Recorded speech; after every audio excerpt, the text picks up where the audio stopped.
Good evening बच्चों, कैसे हैं आप सब। आशा करते हैं अच्छे होंगे। और सबसे पहले आप सब ने जो बधाई संदेश भेजे उसके लिए बहुत बहुत धन्यवाद। बहुत से बच्चों ने हमें कॉल मैसेज करके बधाई संदेश दिया आज अध्यापक दिवस के दिन। आप सबको बहुत बहुत शुभकामनाएं बच्चों। मुझे पता है आप सब आज अपने स्कूल और कोचिंग को बहुत मिस कर रहे होंगे, क्योंकि ये दिन बहुत ही खास होता है एक अध्यापक और शिष्य के बीच।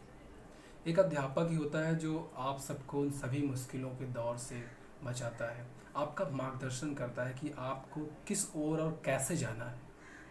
एक टीचर ही होता है जो आपको ढाल बनकर आपको उन अंधेरों रास्तों में भी उजाला लेकर दिखाता है। जैसे हर रोज़ एक नई सुबह होती है, तो एक ऐसा टीचर भी होता है, वो आपको हर रोज़ एक नई दिशा देता है, हर रोज़ एक नया ज्ञान देता है, ताकि आप आने वाली सभी मुश्किलों से लड़ सकें। अपने आप में एक विश्वास देता है, आपको प्रेरित करता है कि आपके अंदर दुनिया की हर वो चीज़ करने की क्षमता है जो आप करना चाहें। आप सबको बहुत बहुत धन्यवाद, बहुत बहुत आभार। तो चलिए आज की क्लास शुरू करते हैं। बस आप जहाँ भी रहें खुश रहें, स्वस्थ रहें। पिछली क्लास में आप सब ने प्रोनाउन के बारे में पढ़ा था। प्रोनाउन के चार उन पार्ट पोजेसिव, डिस्ट्रीब्यूटिव, डेमॉन्स्ट्रेटिव और पर्सनल के बारे में पढ़ चुके थे। तो आज की जो आपकी क्लास है वो आगे की जो प्रोनाउन के पार्ट्स हैं उसके बारे में पढ़ेंगे। क्लियर? तो चलते हैं फिर क्लास की ओर। आपका जो अगला प्रोनाउन है रेसिप्रोकल प्रोनाउन, एकदम सिंपल सा प्रोनाउन है। प्रोनाउन कोई बहुत बड़ी चीज़ नहीं, बस आप अपना पेन और कलम लेके बैठ जाएं और चीज़ें को जो पॉइंट वाली छोटी छोटी चीज़ें उन्हें नोट कर लें। कोई कुछ रटना नहीं है आपको, एकदम सिंपल सी चीज़ें हैं। और जो बच्चे अभी आज नए हैं, जो नया आज देख रहे हैं, वो चैनल को ज़रूर सब्सक्राइब कर लें और बेल आइकन को ज़रूर दबा दें, जिससे आने वाली सभी वीडियो की नोटिफिकेशन उन्हें आसानी से मिल जाए। अभी बहुत से बच्चे शायद अभी जुड़ नहीं पाए हैं, क्योंकि कल मैं गांव की तरफ गया था तो बहुत से बच्चे ऐसे मिले जो पूछ रहे हैं सर क्लास कब शुरू होगी। मैंने उन्हें यूट्यूब के बारे में बताया तो उन्हें पता ही नहीं था कि ये शुरू हो गया है। तो जो बच्चे देख रहे हैं, क्लास अटेंड कर रहे हैं, उनसे रिक्वेस्ट है कि उन सभी बच्चों को पहुंचाएं जो आपके आसपास के हैं, जिन्हें नहीं पता है, ताकि क्लास अच्छे से अटेंड कर सकें और पढ़ सकें। तो जो आपकी अगला प्रोनाउन है रेसिप्रोकल प्रोनाउन, यानी पारस्परिक संबंध। Clear? A reciprocal pronoun is always used when the subject consists of two or more people or thing।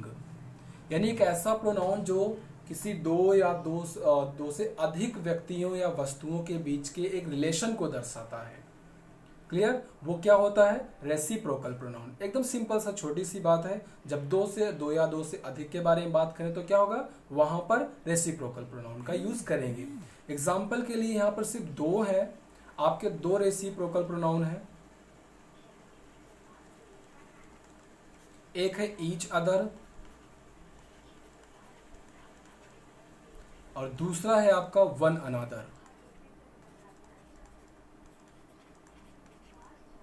Each other और वन अनदर। ईच अदर का प्रयोग दो व्यक्तियों या वस्तुओं के लिए का जो प्रयोग है, दो व्यक्तियों या वस्तुओं के लिए करते हैं।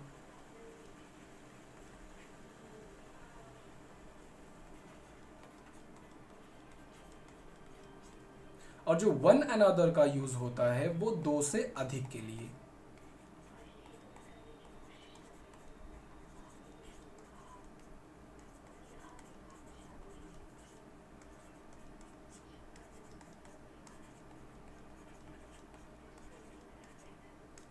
क्लियर? यानी जो ईच अदर है वो दो व्यक्तियों के या वस्तुओं के लिए, और वन अनदर दो से अधिक व्यक्तियों या वस्तुओं के लिए। बात समझ में आई? फॉर एग्जाम्पल जैसे आपको बताएं कैसे आप दो व्यक्ति या एक व्यक्ति की बात करते हैं। जैसे the two boys were playing each other in the field.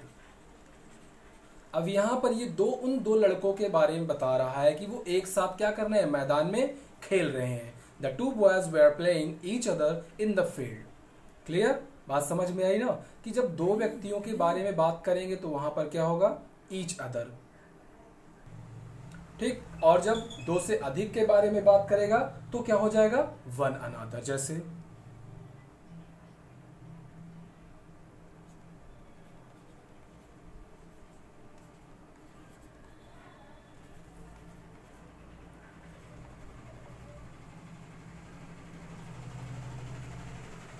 They help one another, उन्होंने एक दूसरे की क्या की, मदद की।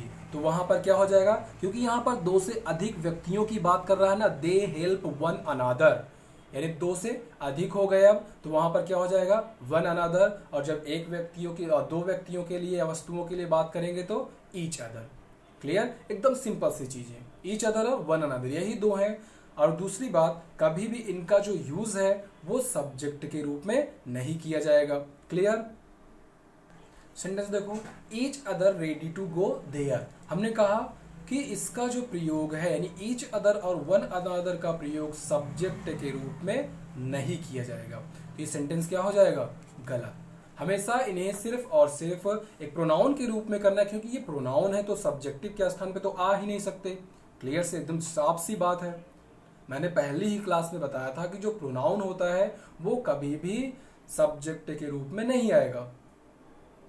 क्लियर, तो क्या हो जाएगा, each other ready to go there, गलत हो जाएगा।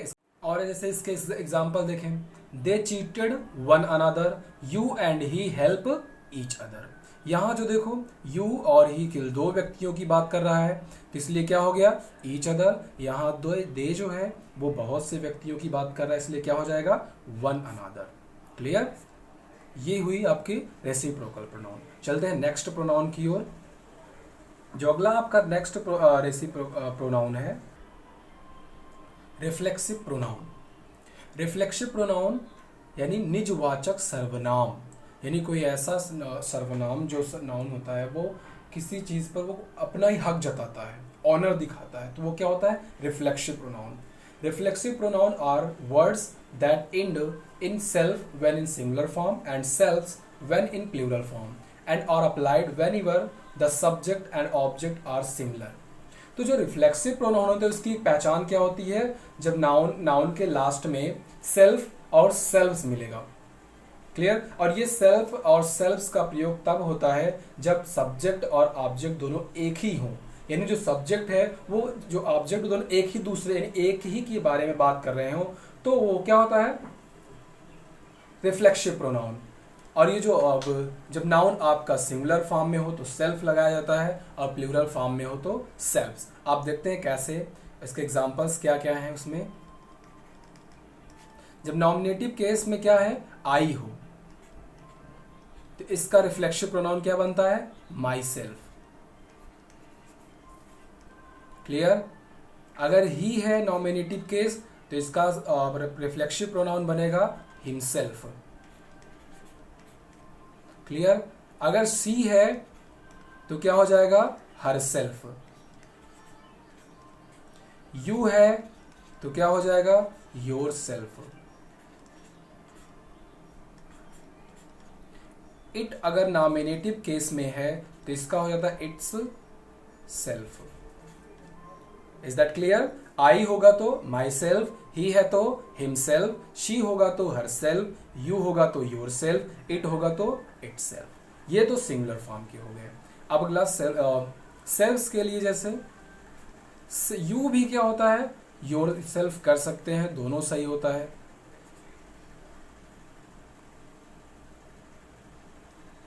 जो यू का यूज होता है वो क्या, दोनों जगह आप कर सकते हैं,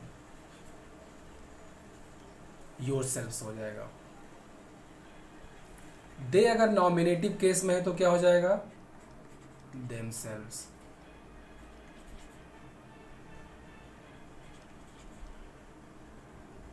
और आवर वी है, वी का आवर सेल्फ हो जाता है।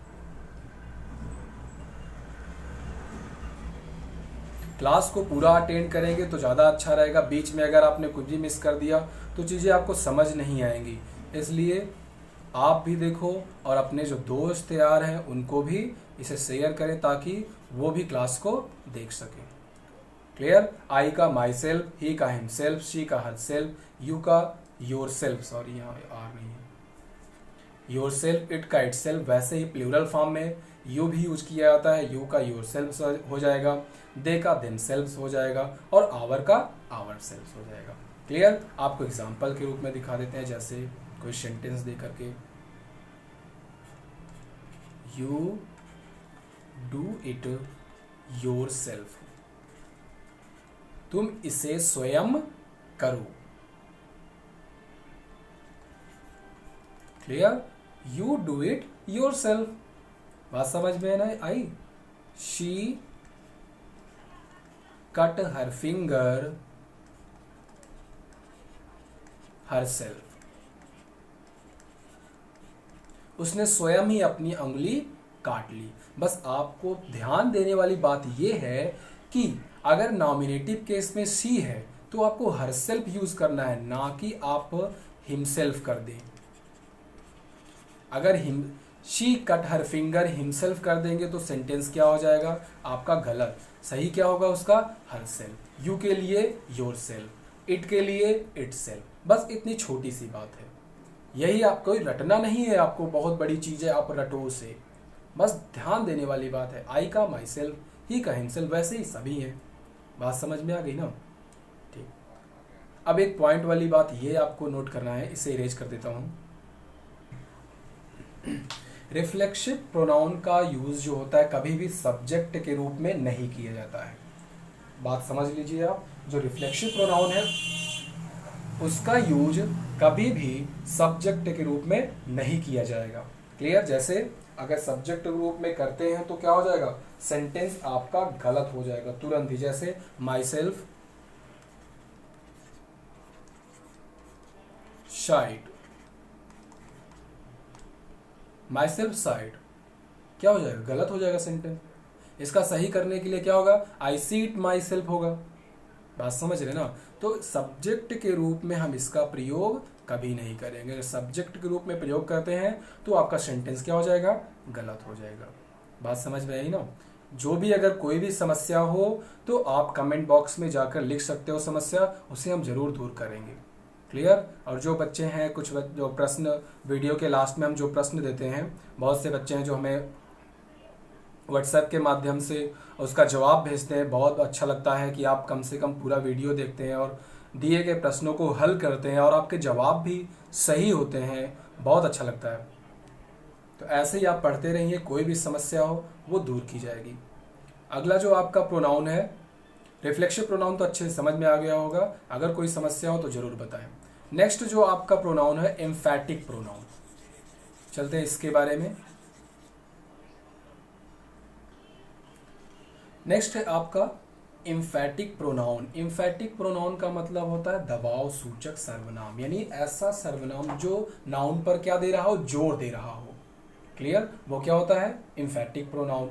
तो इसका जो डिफिनेशन है, when reflexive pronoun are used to emphasise the noun they are called emphatic pronoun.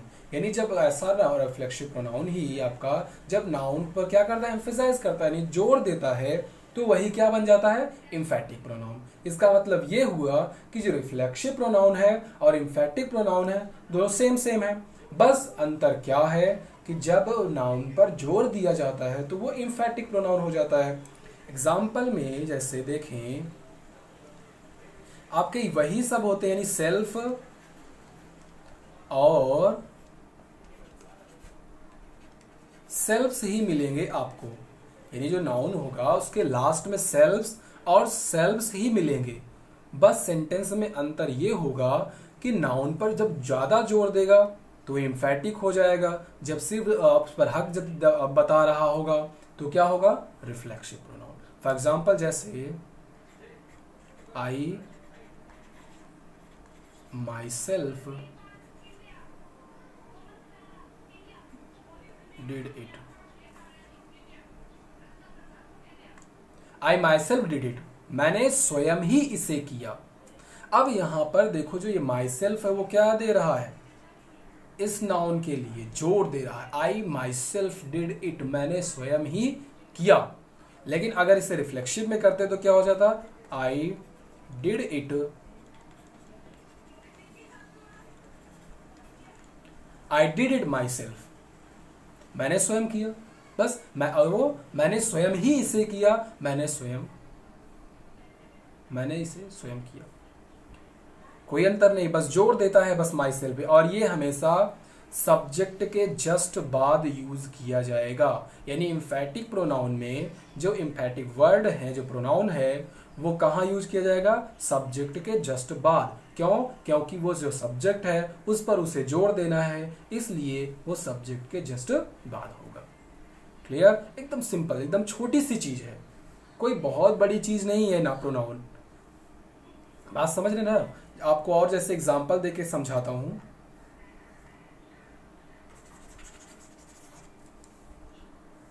अब आप इन एग्जांपल्स को देखिए। You yourself saw her singing on the stage.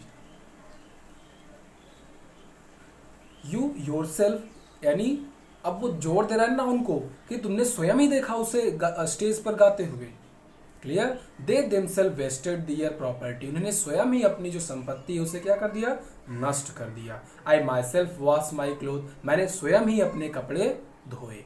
तो यहाँ पर जो योर सेल्फ है, देमसेल्फ है और माई सेल्फ है, ये सभी इस नाउन को क्या दे रहे हैं, जोड़ दे रहे हैं कि ये काम उनके द्वारा ही किया गया है। क्लियर? तो ये होते हैं इम्फेटिक प्रोनाउन। और रिफ्लेक्सिव प्रोनाउन का अंतर तो आप जान ही चुके हैं। तो बस आज के लिए इतना ही, मिलेंगे नेक्स्ट क्लास में। लेकिन जाते जाते आपको हम कुछ क्वेश्चन देके जा रहे हैं, आप इन सभी प्रश्नों का हल जरूर करें और इसका जो आंसर हो उसे कमेंट बॉक्स में दो, ताकि हम देख सकें आपने क्या सही किया है और क्या गलत किया है। तो चलते हैं, आपको कुछ प्रश्न दे देते हैं। तो ये आपके कुछ क्वेश्चंस हैं जिनमें आज के जो चैप्टर आपने पढ़े हैं, रेसिप्रोकल, एम्फेटिक और रिफ्लेक्सिव, इन्हीं तीनों चैप्टर से आपके ये प्रश्न बने हैं। 8 कोई प्रश्न है। आपको एक सुटेबल प्रोनाउन फिल करना है। We should all love, he and I looked at, the two brothers quarreled with, the girls hid, you can best explain, we often deceive, she dash as has one done this, they dash admitted their guilt। ये कुल 8 आपके प्रश्न हैं। इन सभी प्रश्नों को हल करना, जवाब आप हमें कमेंट बॉक्स में दे सकते हैं। और जो बच्चे पर्सनली भेजते हैं वो तो है ही, अच्छी बात है, आप भेजते हैं, आप हल करते हैं, पढ़ते हैं, बहुत अच्छा लगता है। तो जो बच्चे अभी नहीं पढ़ पा रहे हैं या जिनके पास वीडियो का लिंक नहीं पहुंच पा रहा है, जो पढ़ रहे वो बच्चे अपने दोस्तों को ज़रूर शेयर करें, ताकि ज़्यादा से ज़्यादा देख सकें और पढ़ सकें। आज के लिए इतना ही। धन्यवाद आप सबको, बहुत बहुत बधाई एक बार फिर से। मिलते हैं जल्द ही अगली क्लास में।